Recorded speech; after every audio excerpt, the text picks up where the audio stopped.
খুলে গেছে, খুলে ওরা কেটে না ভেঙে নিচ্ছে সেটা তো বলতে পারতাছি না। মানিকগঞ্জে সাবেক উপজেলা ভাইস চেয়ারম্যান লুৎফুর রহমানের বাড়িতে দুর্ধর্ষ ডাকাতির ঘটনা ঘটেছে। এ সময় ডাকাতরা ঘরে ঢুকে ২৭ ভরি স্বর্ণালংকার ও নগদ ৫ লক্ষ টাকা নিয়ে গেছে বলে অভিযোগ করেছেন ভুক্তভোগী পরিবার। তবে পুলিশের পক্ষ থেকে এই ঘটনাকে চুরির ঘটনা বলে চিহ্নিত করা হয়েছে। শুক্রবার রাতে পৌরসভার উত্তর সেউতা এলাকায় এ ঘটনা ঘটে। এ সময় বাড়িটিতে কেউ অবস্থান করছিল না। বাড়ির মালিক লুৎফুর রহমান জানান, সকালে বাড়িতে ফিরে এসে দরজা ও জানালা কাটা অবস্থায় দেখতে পান তিনি। পাশাপাশি রুমের আলমারি, ওয়ার্ড্রব এবং লকার ভাঙা ছিল।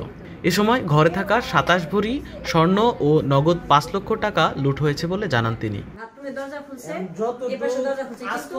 তবে পুলিশের পক্ষ থেকে এ ঘটনাকে ডাকাতি না বলে চুরির ঘটনা বলছে মানিকগঞ্জ সদর থানার ভারপ্রাপ্ত কর্মকর্তা কামাল হোসেন।